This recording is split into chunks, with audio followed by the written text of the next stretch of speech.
All right, time now to talk with a healthcare professional live from Hartford Healthcare Studios. Joining us is Dr. Jeffrey Pravda, an orthopedic surgeon with the Connecticut Orthopaedic Institute, Midstate Medical Center, and Hartford Healthcare. Thank you for being with us, Doctor. Thanks so much for having me. So let's talk first about what can patients do about their medicine renewal? Most of the renewals we're doing presently are doing through phone. We're able to renew them fairly easily. If there's a question with regards to medications or drug tests that need to be done, we're often doing it through telemedicine, and we're able to contact our patients that way with fairly significant ease and getting their questions answered. All right, let's talk about emergencies. What represents a true orthopedic emergency? In the orthopedic world, we have urgencies and emergencies. Most of the emergencies are open injuries or large lacerations, a lot of bad fractures or dislocations, be them regular joints or total joints, would represent something that's a true emergency that needs to be dealt with right then and there. All right, what should someone do if they have a true orthopedic emergency?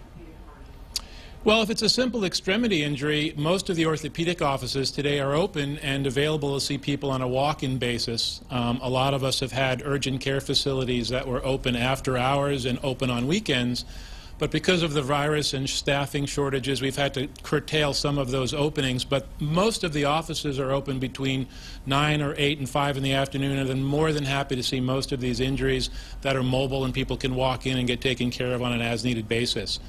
Obviously, if it's a significant injury like a dislocation, that's something that would most likely need to be seen in the emergency room. All right, good to hear because life goes on. All right, what about orthopedic? Life goes on. Yes, the orthopedic surgical procedures. Are you doing any of those? All of the elective procedures have been pushed off for the present time. Hartford Healthcare has told us that we're hoping on the 4th of the next month, April, that the gates will open and we'll be able to start redoing a lot of our elective procedures. We're still doing very clearly true emergencies that are getting done right then and there. And then we have a lot of urgencies, things that need to get addressed within a week or 10 days, and we are still doing those.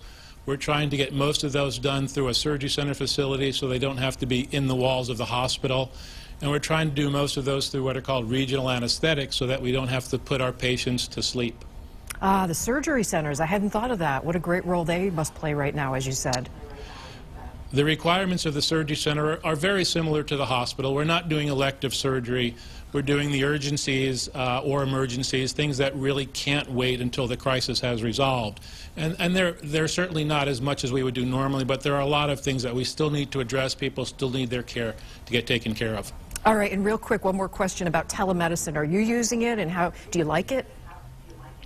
It's worked out great, especially with the elderly population. A lot of people are in home. They can't get out of home. Some of them are in nursing facilities. It's really been great. We can answer a lot of questions. A lot of our patients are well known to us, so we can monitor their care over the phone. And very often it allows their family to be by their side as they're getting the information, and it allows for a second pair of ears.